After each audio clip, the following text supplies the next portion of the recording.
be able to say that we have with us the Pakistan High Commissioner, elected state in the past, and also the Speaker of the Pakistan National Assembly, Sardar Ayaz, and of course, Sayyid Naveed Kamal, who has, I think many people know, been a minister many times in the People's Party, and he is currently the parliamentary leader of the Pakistan People's Party, the main official opposition party in Pakistan.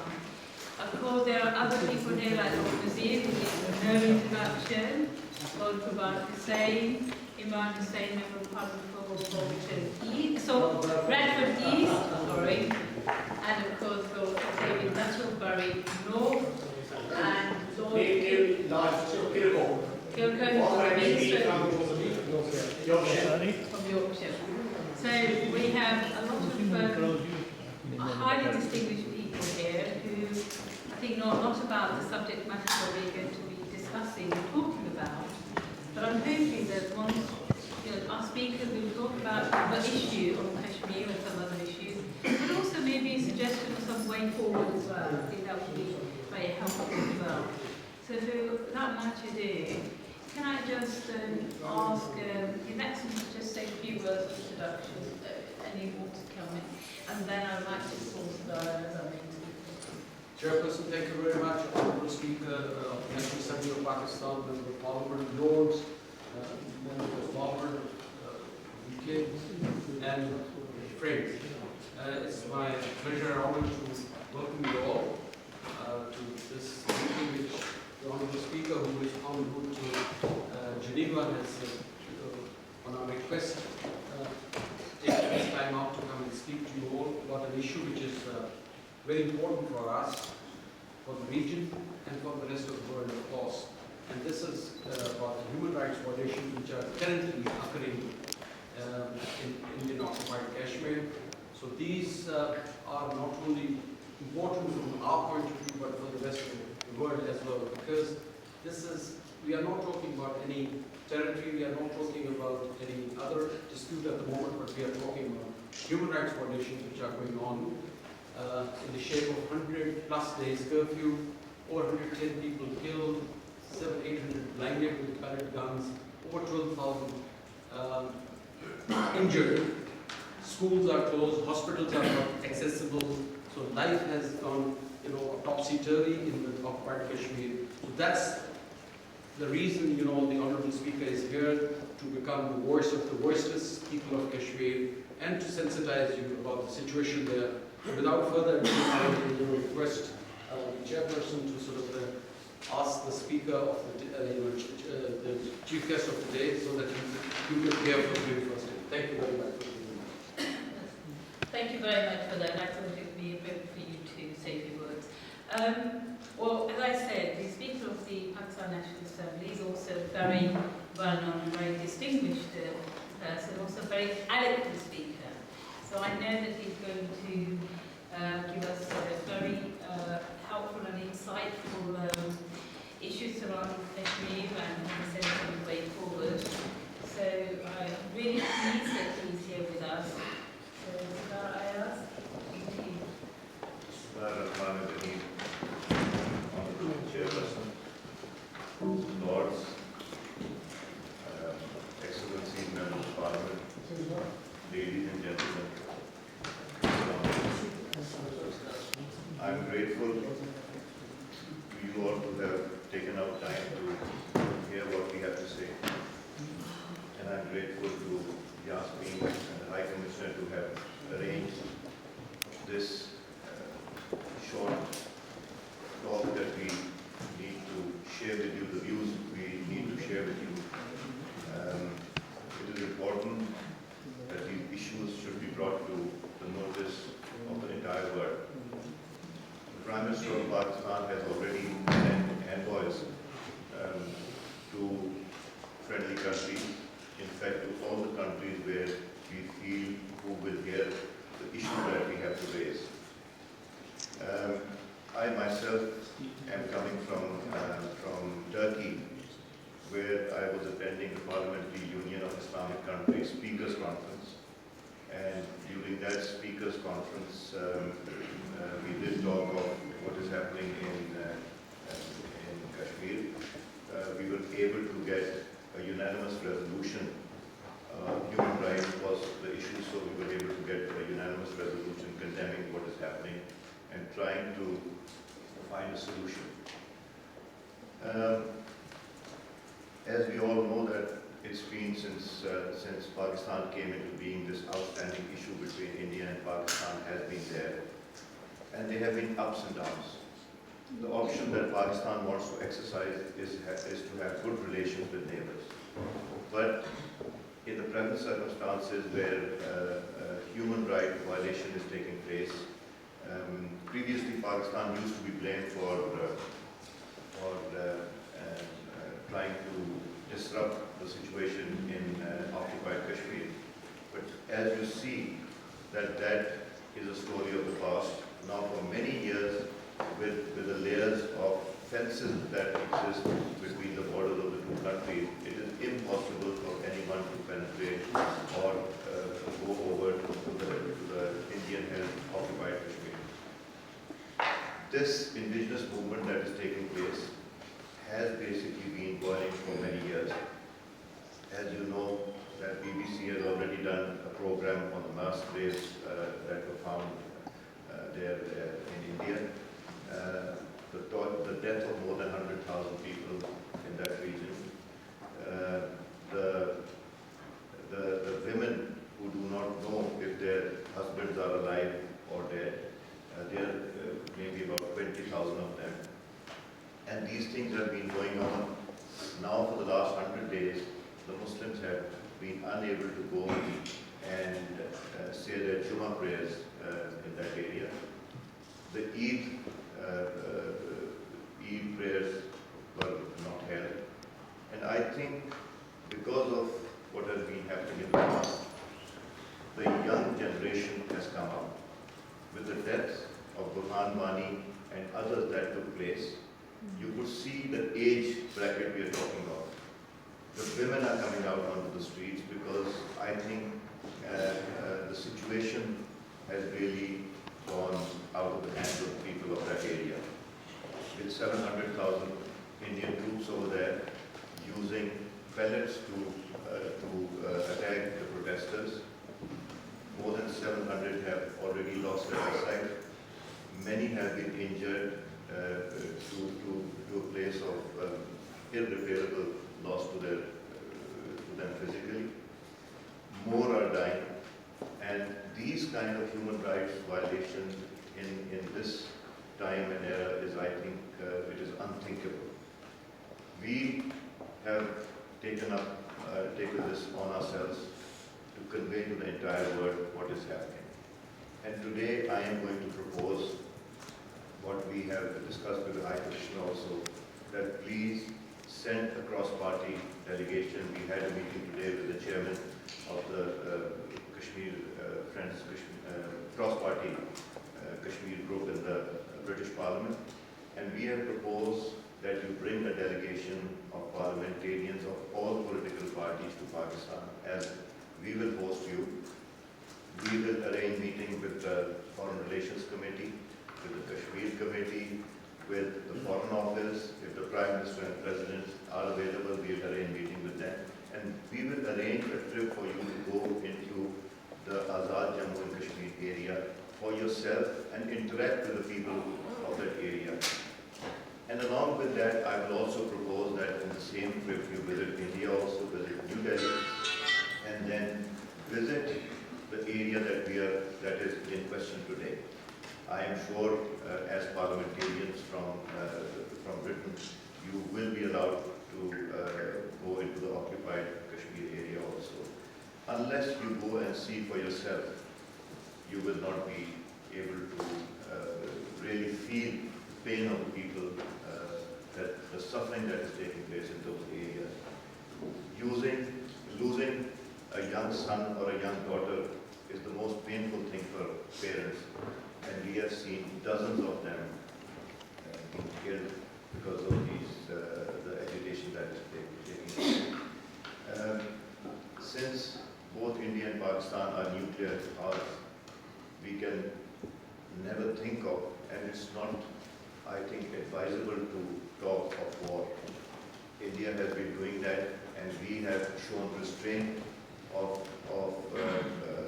responding in the same voice. We want peace in the region. We don't want terrorists to be created out of people who lose their close ones. We don't want war. India has threatened us of stopping our waters, which is totally uncalled for. We have a Indus Water Treaty. It cannot be done, so why talk about it? And then what is it going to lead to? India has also talked of Balochistan, of interfering in Balochistan, and we have again responded in a more diplomatic way that it is not possible. We need to put our heads together, because this thing is not going to just be restricted to that area if we do not take account of this thing, and if we do not basically start to find ways of countering this or find a solution for this. So the main purpose of meeting you, ladies and gentlemen, here today was to convey to you our feelings. You are also very well aware of the situation. We want your support. We want you to wake up the international community. We have, as I was told today, there was a discussion in Parliament. The Honourable Prime Minister of England is going to be visiting India next month.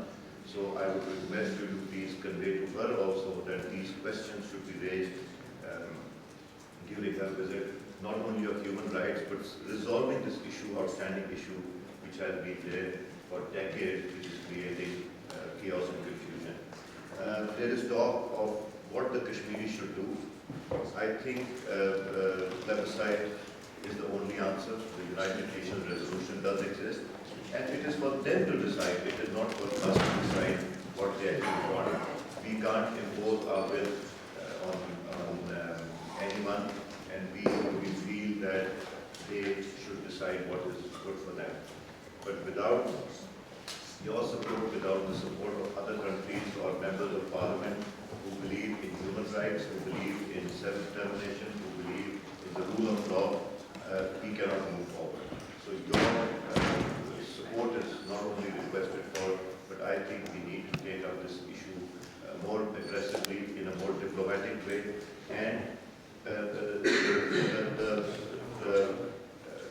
the war hysteria being created by Mr. Modi is also uncalled for, and restraint should be the issue. We, as you already know, that we have arrested Indian operatives from Balochistan who had crossed over into Pakistan. He's under investigation in Pakistan, and these are the issues that are the relationship is it is being strained. The Uri attack, as you know, minutes after the Uri attack, they started blaming Pakistan without even investigating it. And then they talked of the surgical strikes. Actually, those surgical strikes mean that they enter into the territory of another country, strike there and go back. And later on, they withdrew from that. So this is the kind of hysteria that is being created. We need to contain and restrain ourselves from these kind of statements. We need to concentrate on the human rights issues that are taking place and try and resolve those issues. So I thank you all for being here. I'm proposing a delegation to visit Pakistan, cross-party delegation. As I said, we will arrange a meeting in Kashmir, and we'll try and arrange that we go to different cities and meet with the people of those areas close to the border. So I thank you all for giving your precious time today, and inshallah we'll try and form a plan how to move forward. Thank you very much for that. We've also been joined by Steve Baker, Member of Parliament for High Wycombe, and I know he's only been there for a very short period of time. So I just wonder, Steve, if you can say a few words about the issue in Kashmir and, the way forward as well. Well, thank you very much indeed, and thank you all for your kind welcome. So I think at least half a dozen of you have offered me a seat, so I'm really humbled, and thank you very much. I do need to go and speak in the next debate, which you can see starts in 4 minutes. So I hope you'll forgive me if I really don't say very much. It continues to be an issue of acute concern to those of us who represent your interests in Parliament, that it appears that severe human rights abuses continue to go on in Kashmir. And if I were just to make one thought in the couple of minutes, make one point, a couple of minutes I've got available, it's just to say that it's crucial that we get accurate and timely information in Parliament about human rights abuses, because that is what will allow us to bring pressure to bear on our own government, to bring pressure to bear internationally, because of course India is a very large country, it is a great democracy, and we need evidence in order to make the case that human rights abuses are going on. And of course, one of the original and fundamental abuses is this abuse of the right to self-determination and peacefully at the ballot box, which, as you'll know, is all very dear to my heart and David Nuttall's and others in the room. We think that everybody should be able to choose their government peacefully at the ballot box. And so I continue to be committed to this cause, and I'm really grateful for the opportunity to speak before I rush off, and I hope you'll forgive me. Thank you very much for that, Steve. Thank you. And can I just mention that... Yes, of course. Hi, Commissioner. good to see you again. Well, just to respond to your question very quickly, we have presented a dossier of human rights violations formally to the government of the UK. I did it last week myself at the FC. Brilliant. Well, perhaps if it could be circulated, that would be very helpful. And I would also like to present reports today to the chairperson here. These reports are, I think, good enough. These are human rights, UN special report. This is another report, letter to the leadership of United Kingdom, and this is articles by the Guardian trying to and videos of what is happening in pellet, using of pellet guns. As I said, I think, Steve, because this debate is about to finish and he's going to be in the next debate, he has to be there before the start, otherwise we won't get a chance to be called. So that's why he's running low. Can I call upon, say, the lead to say a few words about the issue and thoughts about it? Thank you very much, Chairperson, Mr. Speaker, Lords, Excellencies. I think the Speaker has very well articulated the case of Kashmir and the violation of human rights that is going on over here. The problem is that because it's such an old issue, almost 70 years old, that there is a kind of a fatigue with the Kashmir issue. Yet, if we see it in the present perspective, at least of the last few months, we see that there has been a qualitative difference on the ground. And that difference basically is the people who are standing up and protesting against the government, and protesting in a very, very effective way, to the extent that the government, Indian government, has had to use tactics that they have never used before. The kinds of pellet guns that have been used, the way they have shut down, curfew is nothing new for Kashmiris, but to have curfew for months upon months, and to shut down the mosque, not even on the Eid day, which is like shutting down all the churches in Christmas, is kind of tactics that is being used right now, which has not been done before. So I think the world needs to wake up to these kinds of things. There's enough evidence available to shake up the conscience of the world, provided those who are in the decision-making positions are able to use their influence to move forward.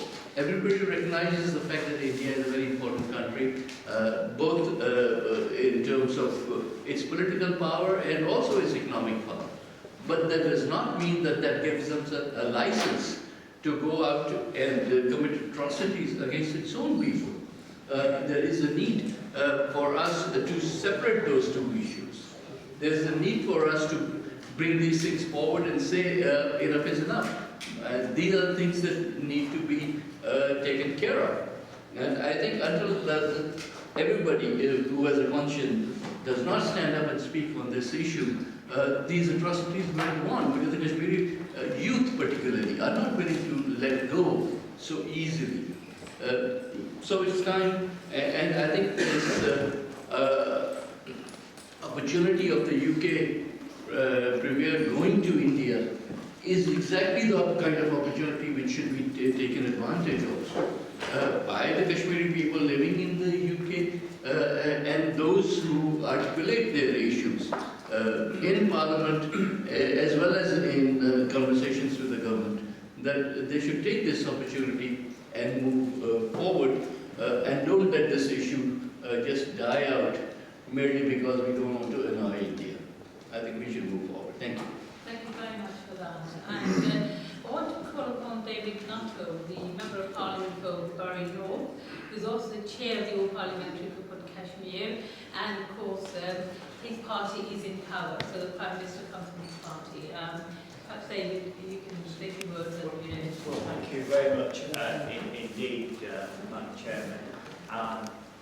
Mr. Speaker, Your Excellency, Lords, my ladies and gentlemen, thank you very much indeed for coming today to join us as we highlight the situation in Kashmir. As Yasmin kindly said in her introduction, I was elected a few weeks ago as the chairman of the All Party Parliamentary Group on Kashmir, and our role is to ensure that the issue of Kashmir is highlighted within Parliament, and that's what we do, and that's what we've been continuing to raise the issue, as indeed we did only this week in Parliament, in the House of Commons, in Foreign Office questions. I also should pay tribute to all the groups around the country who continue to raise this issue with their members of Parliament, and to thank them, and to thank the individual members of the Kashmir community for whatever part they play in ensuring that this issue is not forgotten. Because one of my enduring concerns about the problems in Kashmir is that there's always something else in the world that seems to grab the attention of our media. And of course, as we all know, we've seen in recent weeks the situation in Syria, but you can pick almost any period of time, there's always another international conflict which grabs the headline more than the terrible situation in Kashmir, even at a time like this, where there's been an escalation of violence. Nevertheless, our media in the UK concentrate on what we all would of course admit is a terrible situation in Syria. But we mustn't allow the situation in Kashmir to be sidelined or forgotten. And certainly we will not allow that to happen within Parliament. It's an active group with members from all parties. And whilst there may be things which we disagree on, both within parties and across parties, we do agree that Kashmir, the people of Kashmir should be given the right of self-determination. But before that issue can be finally resolved, as I hope it will be before long, the violation of human rights must end as quickly as possible. And whatever we can do to put pressure on our government, to pressure on the international community, whether it's the United Nations or the forthcoming visit of our Prime Minister to India, these are all opportunities when this issue can be raised. And I think we owe it to the people of Kashmir to do that, because they do not enjoy the freedoms that we all enjoy.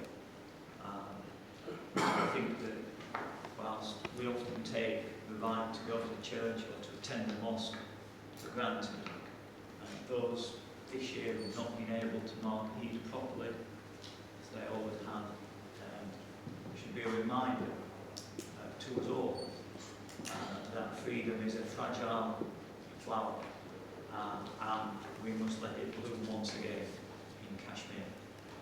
Thank you so much for that. Can I ask Lord Quick to say a few words about the issue and maybe also, what we can do to highlight this issue? So, please. She's waiting. I'm sorry, I made some notes from David's remarks, but can I also say I'm delighted to be here for a short time this afternoon. I have, as I think a number of people in this room know, been very much involved and interested in this subject for a considerable number of years.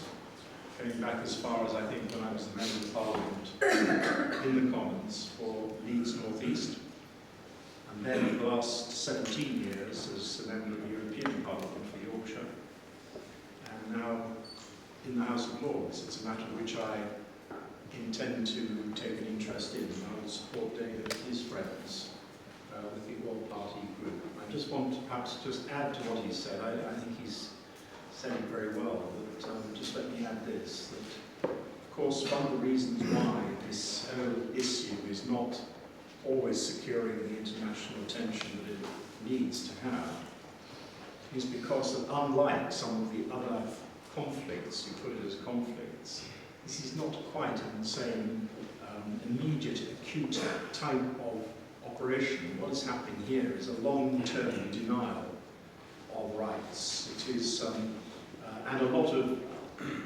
undealt with things that have occurred before, and people feeling very strongly that there hasn't been the proper redress for actions that have been taken over quite a number of years.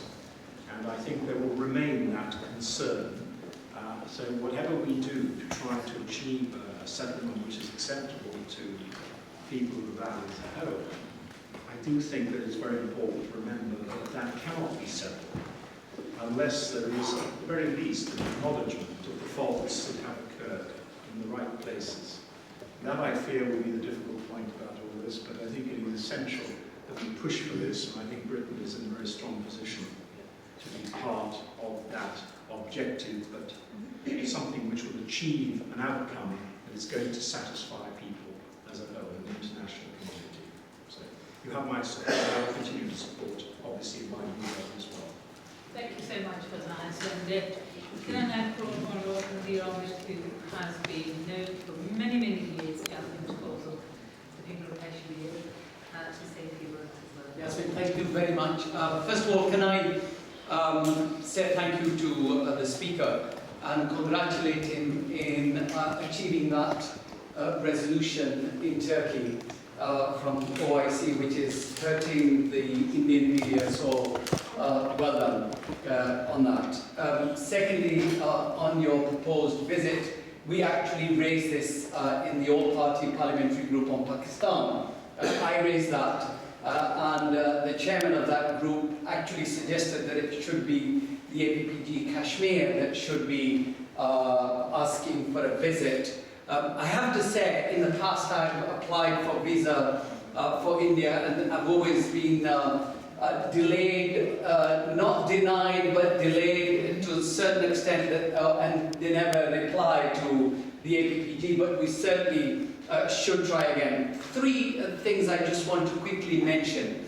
One is that it is great, I agree with my colleagues, whatever has been said in relation to Kashmir, but my fear is that Ajit Doval, the Special Advisor, Security Advisor to Prime Minister Modi, and because of his own, I remind everybody, time after time, Hindutva RSS policy, they are basically, his policy is that let them fight, let them strike, let them go on streets, tire them out, have as many injuries and arrests as they possibly can. They'll get tired and then it will get faded away. And my fear is that after 100 days, 104 days, 8,000 young men are in prison. These are mostly students, so we should be calling on the Indian government for immediate release of those students because they need to take exams. they need to get on with life if they really are serious about any peace in Kashmir. Secondly, I want to say thank you to MPs who actually in the questions to the Foreign Secretary Imran and many of the other MPs raised this question in Parliament, and I think we should all appreciate that and thank them for it. One last point, that I, along with all parliamentarians here, we support a lot of charities who actually do eye camps, eye operations in Africa, in South Asia, in Pakistan, Bangladesh. And in about 2 weeks' time, I will be visiting Azad Kashmir because of, and I know that this particular charity that I'm going to visit, they are going to ask on Monday, this is for the media, that they should be allowed to go to the Indian-occupied Kashmir to give that assistance because of their speciality in eye camps and eye operations. And I'm wondering whether the government of Azad Kashmir and other organizations could also support this particular project, because this is a British charity. Any other British charities who are involved with eye camps, because there are 800 or more young men who either lost their eyesight or about to lose their eyesight, and we should offer our expertise from the UK. Thank you again, and I agree with my colleagues. Can I just ask Imran Hussain, the Member of Parliament for Bradford East, who has a very sizable Kashmiri population in his constituency, and who has been very vocal on this issue of Kashmir as well. Thank you very much, Jasmine. I mean, I want to associate myself with the comments made by all previous speakers, and I'll try not to repeat some of the points that have been made. But firstly, can I also welcome our guests this afternoon, and I think in the last week, many of us around this table have attended a meeting almost every day on this issue with envoys, special envoys from Pakistan, with the speaker, the distinguished speaker himself today coming. And I think that illustrates on part of Pakistan the seriousness in which they are treating quite rightly this matter. And I have to say and applaud the government of Pakistan and those people that have come here to brief members of Parliament. And I want to in particular thank them because they have used very positive language. They have used language of unity, they have used language of resolution, and they have used language of peace. Tragically and unfortunately, so leading political figures have not followed that and have used language to the contrary, language of hate and division and war. So I think we have a very important role, firstly, to speak to the government, all of us, and I think this is a matter I will raise at the All Party Parliamentary Group next week, where I know Lord Ahmed, Lord Kulman and David Nuttall and others will be there, and I hope they will share my view that I think it is certainly the first thing we need to do is to ask the government at least, and ask the Prime Minister at least, to speak to senior politicians on her visit and ask people to use a language that is more fitting of senior politicians, a language of diplomacy rather than the other way around, and I think that is something we can do. On the Prime Minister's visit, I think we, as the All Party Parliamentary Group, again, we will discuss this no doubt next week, but my proposal will be again to write to the Prime Minister to at least discuss this issue. And when I come on to the issue, I think we have to be very clear. There are two distinct issues, I always say. You know, one is the human rights issue, the other is the self-determination issue. Of course, you know, I think I'm on the record on many occasions, as our colleagues here, of saying that there is, you know, absolutely only one way of resolving this matter, and that is through a free and fair election to allow the sons and daughters of Kashmir to determine their own future.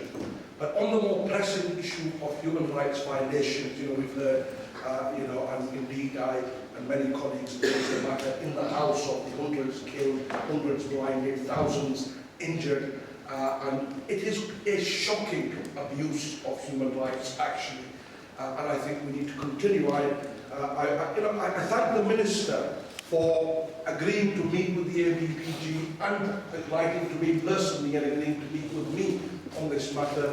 However, I do feel the Minister's responsible should at least outright condemn the human rights violations, and that's the bit that I feel wasn't reached. I'm sure we will continue to do that. On the point made by Lord Ahmed, which I think is an absolutely, it's the first time it's been made, and it didn't occur to me, but I think he's absolutely right. One of the things we do need to think about is how we help in the real humanitarian situation in Kashmir. We know there's been effectively a blockade and you know, curfew for weeks now. I think Lord Ahmed is absolutely right. We need to find some mechanism, and I think probably even a conversation with our own you know, the international development teams and others, and I, as a shadow minister of that department, will of course be happy to look at that. But I think Lord Ahmed is absolutely right. We need to send urgent medical expertise, I would say, in particular for those young people that have been blinded from the indiscriminate use of pellets. On the briefing, His Excellency, I'm very grateful to him for the you know, for the continued conversations in this area. I do feel, however, we are lacking on that briefing, if I'm being to honest. I, of course, have a huge interest, so does everybody else around this table, and we make it our job to brief ourselves on a daily basis, largely through social media, I have to say, because it is you know, a sorry state of affairs when, I think David alluded to it, when the international media doesn't give something like this the coverage that it you know, does need. But you know, I do think there are many MPs that still do not fully understand this, and I think those briefing notes should go regularly to members of Parliament and members of the House as well.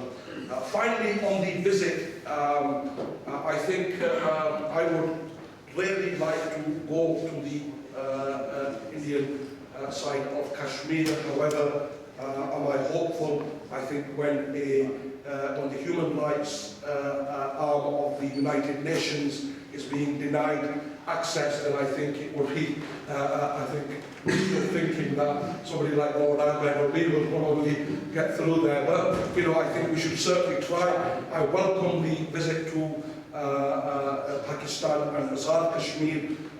You know, I do think that will be important, and I think, again, you know, that will at least go to show that we have been allowed access to one side and therefore should be allowed access. But also, on that very point, the Prime Minister, I think, should also persuade you know, the Indian government to allow the human rights arm of the United Nations to enter there and to assess the situation properly. Again, welcome. Thank you very much. Thank you for that, Imran. And we've been joined by the Mayor of, I'm sorry,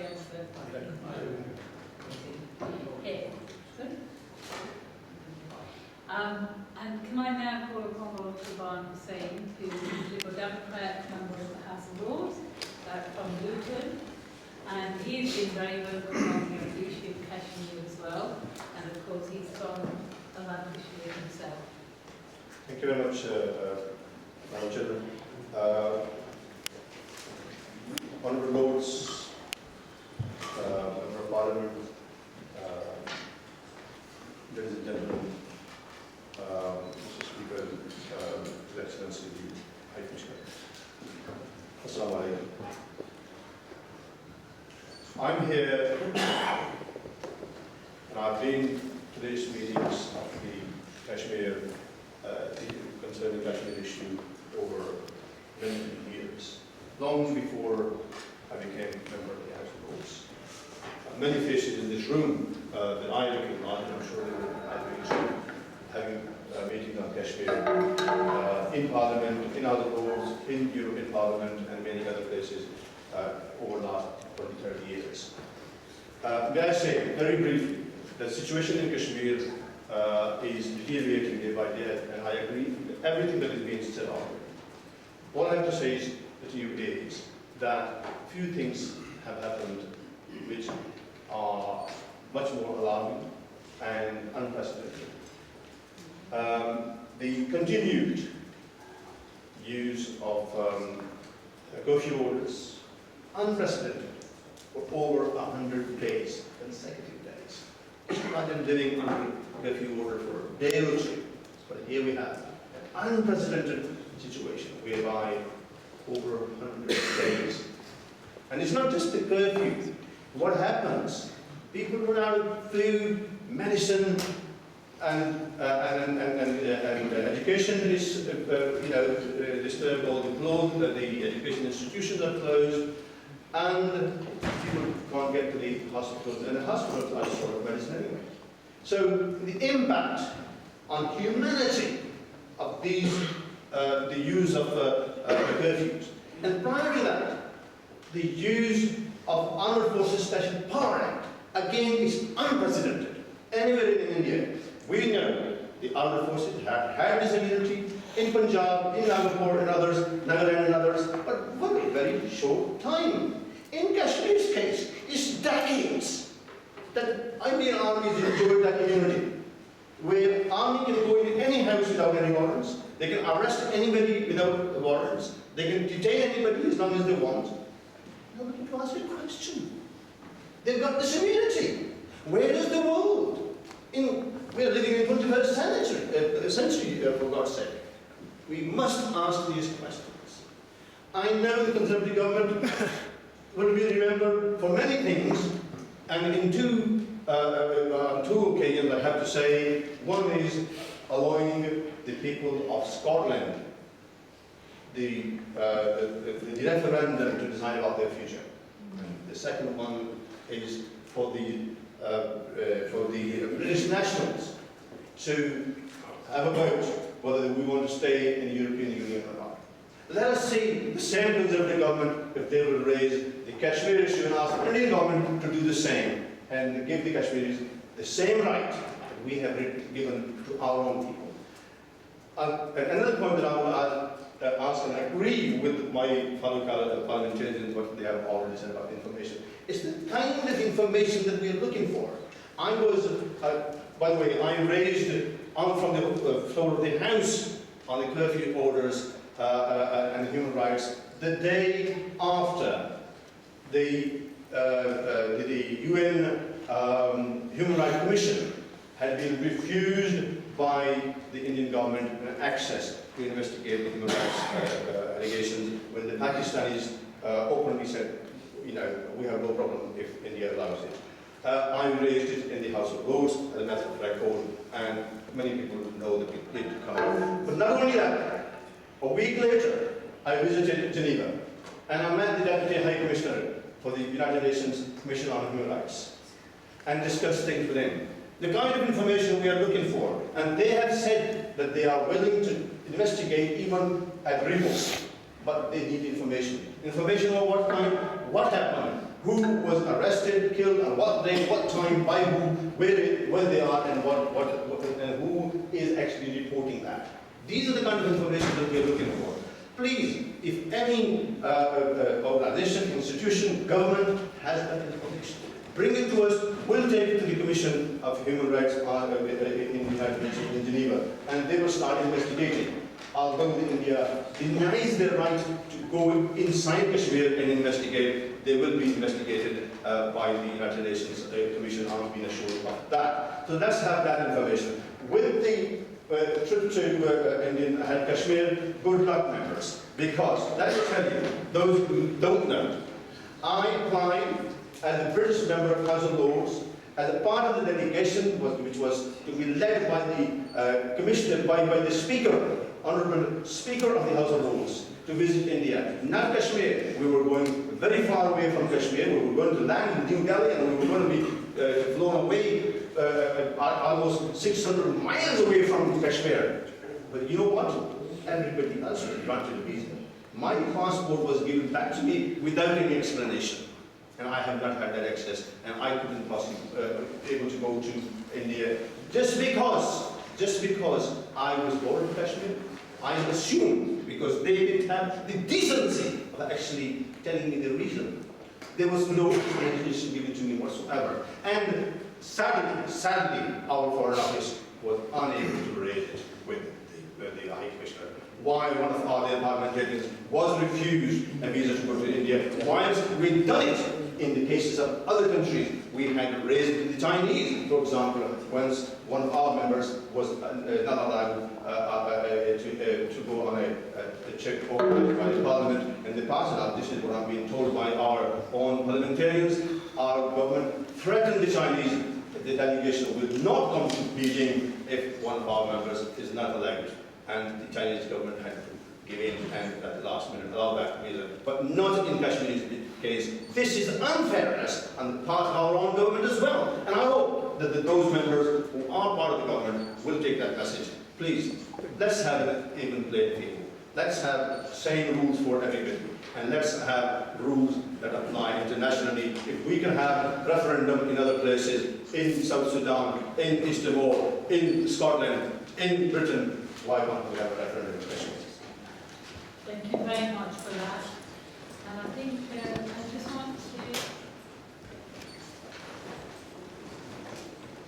I just want to ask perhaps our penultimate speaker to provide an example to say a few words. And I know he's very succinct in what he says. He's been really, I have to say, over the last number of years, as somebody who's not a politician, but he's really been raising the issue of Kashmir in Parliament through the lobbying of members of Parliament. I can remember originally when we used to have a meeting when one or two members of Parliament would attend, but subsequently some of the meetings have been organised by him and his group. There had been 30, 14, 15 members of Parliament, parliamentarians attending. So I just wanted to say a few words about, what you've heard today and the way forward for Honorable Speaker of Pakistan National Legislative Assembly, His Excellency High Commissioner of Pakistan, Lords and MPs. Thank you very much, Yasmin, for giving us opportunity again and again and helping us to book the rooms. Can I also welcome Timothy Kirkhope as a member of the House of Lords. He became a member of the House of Lords on 10th of this month, and I think the first meeting I invited him last night. At 11 o'clock I received his message back that I will be joining. So thank you very much. All of you are doing a wonderful job. I know we come London occasionally, but every day you are attending meeting of Kashmir, every single organization. But as long as our organization is concerned, Jammu Kashmir Self-Determination Movement Europe is specifically working with the parliamentarians. We are not a political party, we are not an organization working for any political party from Kashmir or Pakistan or India. Just trying to support our suffering people, brothers and sisters.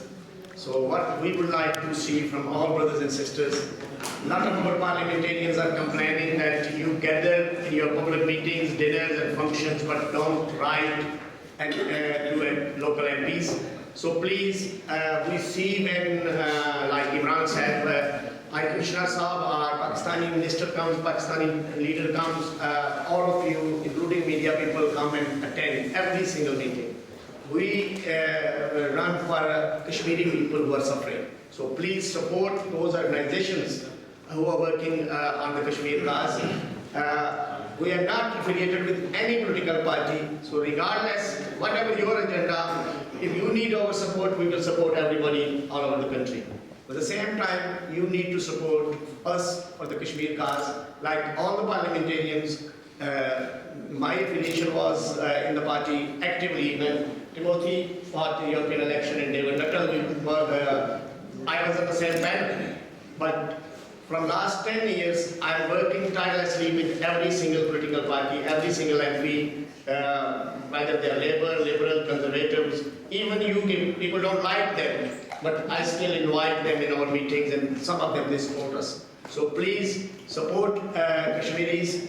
I've got my team leader, Sardar with me, our former Lord Mayor of Bradford, for Khalik Saab, especially came to Ayaz and Rana, Shama Nazir, a young girl from Kashmiri region going with us in Geneva, Brussels, Pakistan, and all over the country, spending our own money.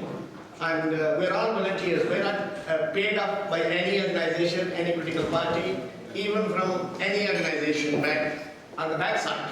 So please support everybody and support those parliamentarians who are supporting us. Thank you very much. And thank you very much for that, Ajahn, and I know you will continue to travel the length and breadth of the United Kingdom on behalf of the Kashmiri people. And can I just ask if Representative Hussain is sitting right next to Alex, former Lord Mayor of Bradford. Bradford, and a very senior comrade of mine, you know, so there's no way I can speak as well. Chairman left Bradford East Labour Party. Yeah, as well. Thank you very much, Chairperson. It's a pleasure to receive the Speaker of the National Assembly of Pakistan and the newcomers of the High Commission. I'd just like to, on behalf of the Kashmiri people, I'd like to thank all the parliamentarians, the Lord and parliamentarians, the excellent work that they've been doing, particularly in relation to Kashmir. And I'm particularly pleased to say that my member of parliament, which is Imran Hussain, very kindly actually raised this particular issue in the House of Commons 2 days ago. And I think we need to pay tribute to him. They have I feel that this is the first time that actually a member of parliament stood in the House and asked the relevant minister a particular very important question in Kashmir. And I think his timing was perfect. And I think we need to pursue this case. And I think I was grateful to all the parliamentarians. And I can tell you that we work for Kashmir. We do not work for any particular party. Rather than that, with this conservative political party. I am the chair of the Labour Party for Bradford. I was a council for many years, particularly Labour Party. But I'm particularly with the Kashmir issue. And when it comes to the Pakistan issues, we are all united, whether the Labour, Tory, or Liberals, and I think that's the message we need to give it to Pakistani community. The community in the UK is working for the good of the Kashmiri people and good of the Pakistani community in Pakistan. Thank you very much for that. And can I just, I know Imran is doing a great job. There was a discussion about human rights violation in Kashmir actually 3 years ago in this parliament, when the report was published by Amnesty about mass graves. But coming on to, and I just want to put on the final speaker, who's obviously right to sort of wrap this up, is Sadiq. All right, Rajin Ajab, I see in Parliament every day. I think you might as well, you know, sort of become permanent members of the House of Commons as well. Mustafa Bashari, I think, again, a well-known person, not just for the political solidarity movement, but also the Kashmir issue. And he's always been very supportive of Kashmir and the issues surrounding it. So just a few moments to just Madam Chairman, Your Excellency, members of House of Lords and Honourable Member of Parliament, good afternoon everybody. And can I say that I'm a coordinator of All Party Parliamentary Group on Third World Solidarity, which work for peace, justice, tolerance in the world. We had a meeting yesterday on Iraq. Next month we are holding a meeting on human rights violation on Ethiopia. A Swedish journalist is traveling all the way, who was put in prison in Ethiopia in 2011 for 14 months. I hope we all can go back to our parliamentarians wherever you live. And I had just the secretary of 2 parliamentarians who have just extended their apologies. One is the Shadow Secretary of State for Northern Ireland and Scotland. Another is our chairman now, Stephen Hepburn. They sent their secretary because they are in the chamber. So, but they are here to support the cause of Kashmir. My 2 vice chairmen of All Party Parliamentary Group on Third World Solidarity are sitting here. Your personal vice chairman. Yeah. So as Yasmin said, I work for for the world, why not for the Kashmir? Because I think the double standard which everybody has raised with the Western world, we all can raise it to our parliamentarian, to our other colleagues, and there are few of our councillors who were in the parliament last week raising the same question, and we had a very successful meeting on Kashmir. Thank you very much. Thank you very much for that. And I again say, what a pleasure it is being to be able to host this meeting with the Speaker of Pakistan National Assembly, with a very senior minister, and of course His Excellency the Pakistan High Commissioner. I just want to say, and actually I'm sure that all my colleagues here parliamentarians agree, that what we're planning to do is, there will be a joint letter going to the Prime Minister about the human rights violation, but also about the issue of self-determination. There will be letters going to the Foreign Secretary again, and in the letters that's being sent to the Prime Minister, I'm going to be asking if the Prime Minister would meet the parliamentarians who are interested in this matter before her visit to India. So we have a chance to have a face-to-face discussion with her about the issue and raise this issue, and I think that is the only one of the way forward. Okay. Right. I've been told by that there is a demonstration outside number 10 Downing Street on Sunday, this Sunday at 5 p.m. And I think that would be a really good way of people to come and show their solidarity for Kashmir. It will certainly highlight the issue to the Prime Minister. But as I said, we intend to ask parliamentary questions, and there's also going to be an attempt to get a debate in the Chamber again about what's happening in Kashmir. So that is what the All Parliamentary Group of Kashmir and Pakistan are working towards, is achieving a debate in the Chamber, meet the Prime Minister, and raise this issue where it's possible. That's our commitment, for all the parliamentarians here and myself as well. And thank you very much. Don't worry, Chair.